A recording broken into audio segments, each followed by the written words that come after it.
¿Quién es Megatron y cómo se convirtió en el tirano opresor a quien tantos temen, respetan o veneran?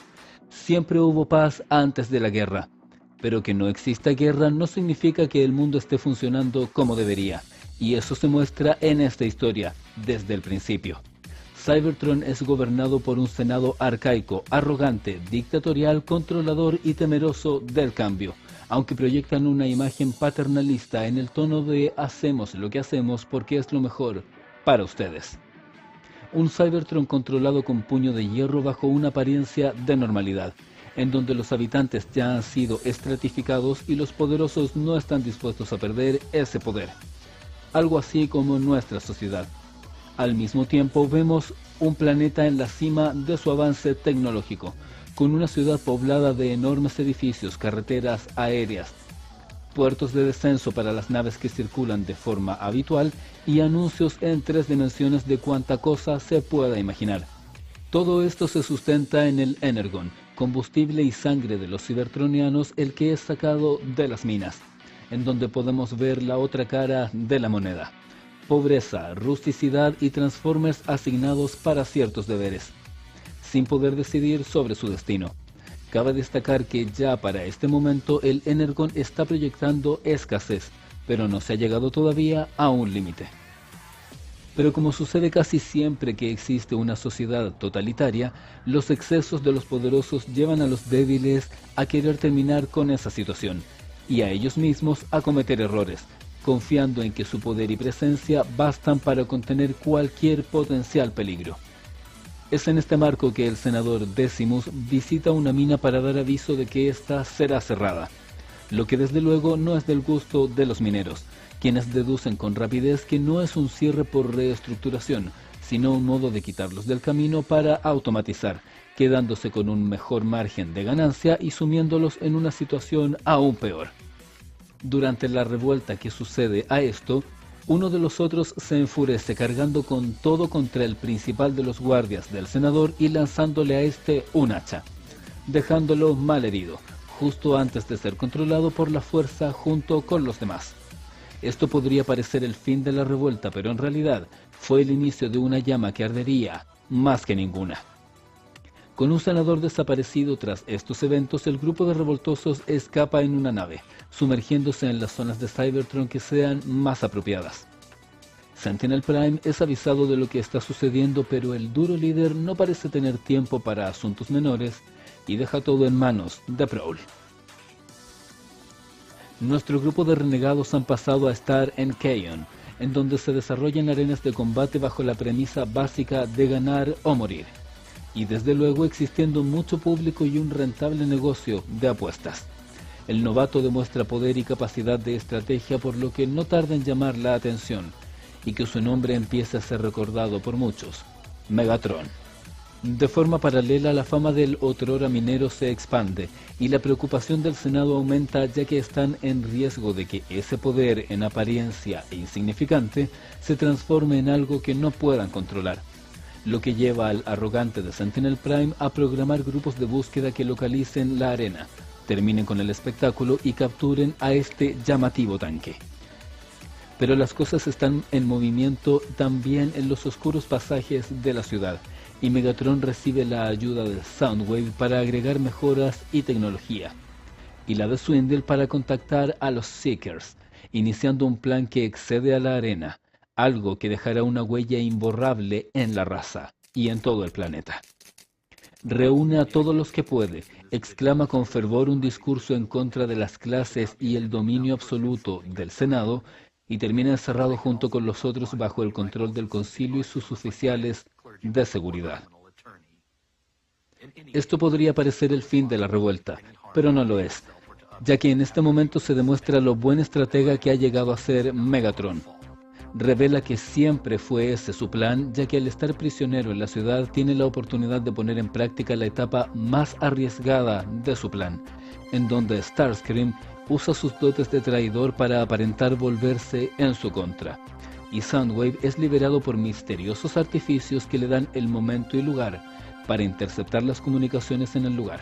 Con el elemento sorpresa, los Predacons, Stunticons, Terrorcons y muchos más En favor de los recién liberados, las defensas caen, y Megatron y sus recientemente bautizados Decepticons surgen como una marea dispuesta a asolar todo territorio que se oponga a ellos.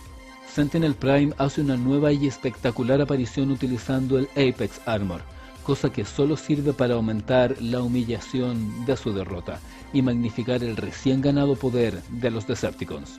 Con este final impactante comienza la historia de los Transformers, una que nos muestra cómo un minero se convirtió en renegado, un renegado en un líder subversivo y ese líder, próximamente, en un tirano. Esta historia fue escrita por Eric Holmes, con arte de Alex Milne. Es interesante ver este cambio en IDW con respecto al desarrollo de la historia, con un fuerte mensaje político, social e ideológico, detrás de una historia que muchos podrían relacionar con algo infantil. Aquí tenemos personajes tridimensionales que piensan, sienten y pueden tomar decisiones. Vemos la corrupción de una sociedad donde los líderes se han acostumbrado demasiado al poder y donde los menos favorecidos comienzan a ver cómo salir de un metafórico pozo que los mantiene en un status quo que no los beneficia. Amén de las negociaciones y los trepadores que ven en una guerra la mejor oportunidad para lograr sus objetivos personales. Gracias a este cómic podemos debatir desde un principio si Megatron es un villano, o si sus acciones son correctas, incluso si puede estar en lo cierto o equivocado al mismo tiempo. Además de los personajes mencionados en la historia, podemos ver un cameo de Psykill y Crusher de GoBots. Además, dentro del público a las arenas de combate y otras localizaciones, podemos ver a Sunstriker, Rumble, Frenzy, Full Tilt, algunos Seekers, Jetfire, Spyglass y Slugslinger, Predacons, Terrorcons, Roadbuster, Hound, Aerial Bots, Whirl, Blaster, Technobots, Bumblebee, Orion Pax, Cliffjumper, Red Alert y Jazz. Spotlight, Blur. Se dice que la historia siempre es contada desde el punto de vista de los ganadores, y no deja de ser cierto, pero en el universo IDW tenemos la oportunidad de ver el conflicto desde distintas ópticas y conocer los personajes más en profundidad. Para esto la editorial creó historias unitarias o spotlights, las que si bien tienen lugar en un punto determinado de la historia están centradas en un único personaje. En este spotlight nos presentan a Blur, y tiene lugar casi al mismo tiempo que el conflicto desarrollado en la revisión de Megatron Origin. Sin embargo, esta vez volvemos a las luces, el público ferviente y todos los ópticos y cámaras apuntando a las carreras que tienen lugar en Cybertron. Blur es el corredor más popular y con más premios a su haber, y también es un tipo completamente ególatra y egoísta, y que vive fuera de la realidad. Sabe que es admirado y su combustible parece mezclarse con la admiración constante y creciente de sus fans. Arrogante y calculador, solo vive para sí mismo, pasando con igual rapidez que por las pistas de la existencia de quienes lo rodean, incluyendo a su equipo técnico. Así es nuestro querido protagonista, que llega al punto de ignorar la actualidad mundial en desmedro de su yo popular. La realidad golpea fuerte al azul corredor cuando las carreras son terminadas, y hasta el bar exclusivo que frecuentaba cierra sus puertas.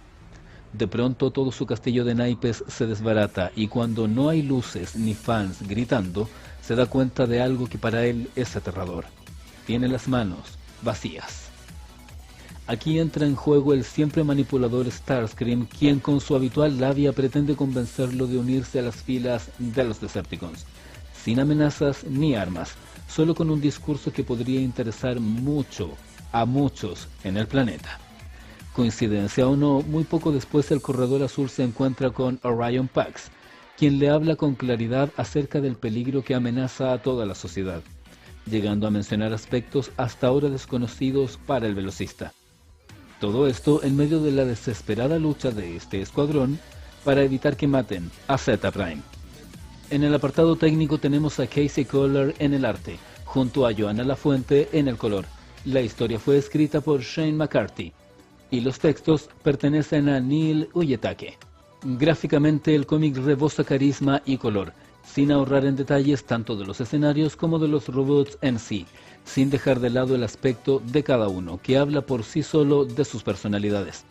Los técnicos tienden a ser más cuadrados y mecánicos, los transportes son grandes y los corredores son aerodinámicos, con alerones y espacio para poderosas turbinas. Con respecto al protagonista de esta historia, si bien es arrogante y esto podría hacer que resultara desagradable, lo que sucede termina por arruinar su vida y desde el punto de vista del lector, da un poco de pena ver lo superficial y débil que era en un principio. Además de esto, se hace gran mención a la estratificación social, que hace que incluso lugares como los bares puedan ser exclusivos para los corredores, mientras que los técnicos, que aún no han llegado al límite social inferior que se menciona en Megatron Origin, de todos modos son discriminados, haciendo una comparativa con nuestro mundo, ya que no pertenecen a la alta sociedad. Además de los personajes mencionados, podemos ver a Cobb, Piston, Fast Track, Bulkhead de Transformers Animated. En las curiosidades técnicas existe un producto que se llama Simultronic, que es descrito brevemente como conectarse por cables a una realidad virtual y produce dependencia. Además, las mejoras o modificaciones físicas son moneda corriente, pero tienen un costo, de la misma manera que el tuneado de automóviles en nuestro mundo. Orion Pax es un duro. Probablemente esta sea la descripción más acertada para él, pero aunque sea un duro, aún no es Optimus Prime. La historia toma lugar algún tiempo después de desatada la revuelta que acabó con el Senado en Megatron Origin, y nos muestra un nuevo Senado y efectivos del orden intentando poner las cosas en su lugar. Z-Prime, misterioso y flamante nuevo líder espiritual y formal del Senado, le encarga a Orion que rescate a Ratchet, legendario médico Autobot y actual moneda de cambio. Orion estrena nuevo cuerpo, pero aunque sabe que es una mejora, siente que algo no está bien, que en su ser hay una falta de alguna cosa, pero no puede descubrir qué es. Sin embargo, el deber llama y el rudo oficial parte en misión, junto a Nightbeat y Alpha Trion, quien por razones desconocidas lleva el rostro cubierto con una capa.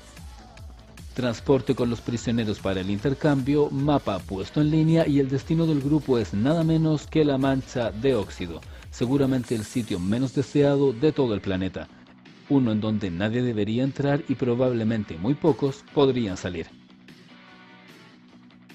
Luego de algunas escaramuzas con bestias nativas, Orion y compañía llegan a la zona indicada, siendo recibidos por el psicópata Bloodhound, quien revela que todo eso es una trampa y lo que realmente querían los Decepticons no era intercambiar un par de prisioneros random, sino tener acceso al único Autobot que conocía ese lugar, Alpha Trion. Lo quieren porque probablemente es el único que puede llevarlos a Metroplex, titán perdido hace tiempo y que puede generar portales a través del espacio, lo que daría a los Transformers liderados por Megatron una ventaja táctica imposible de superar. El buen Orion hace gala de un talento y astucia sin igual para salvar a los otros, pero se sacrifica creando el punto de salida. ¿Será su fin? Todos sabemos que no, pero el final de esta historia tendrá un significado muy grande para el futuro. ¿Por qué? Porque Orion Pax no lleva la placa facial, y en el final de esta historia está la clave de por qué después la lleva. En el aspecto visual, el estilo de dibujo es un poco más simple en comparación con la revisión anterior, pero hace gala de gran carisma en los rostros y en las poses de los cuerpos, algo que se va a ver de forma más estable en More Than Meets the Eye. Esto quiere decir menos detalles de esculpido, pero con un dinamismo que los hace resaltar en cada viñeta. Las secuencias de acción son atractivas y hacen uso de estos diseños un poco más simples para crear tomas que perfectamente podrían ser fotogramas de una serie de televisión. En el apartado técnico tenemos escribiendo a James Roberts, con tintas y arte de Juan Castro y Steve Kurt, además de color de Jesús Aburtov. Además de los personajes que he mencionado en esta revisión, hay otras participaciones. Una de ellas es Rang, psicólogo que mucho más adelante será fundamental en la historia. También vemos una toma rápida de Metroplex, Rag and Ruin, algunos Seekers, destacando entre ellos a Acid Storm, Ratchet y Bloodhound. Un detalle técnico muy relevante es el code de transformación, por lo que se explica es un motor exclusivo para esta función y se conecta con el sistema nervioso del robot. Lo usual es que la transformación sea un proceso técnico, de un modo similar a lo que sería para un humano hacer una contorsión, pero también explican que existe otro procedimiento automático en el que todo sucede de una sola vez.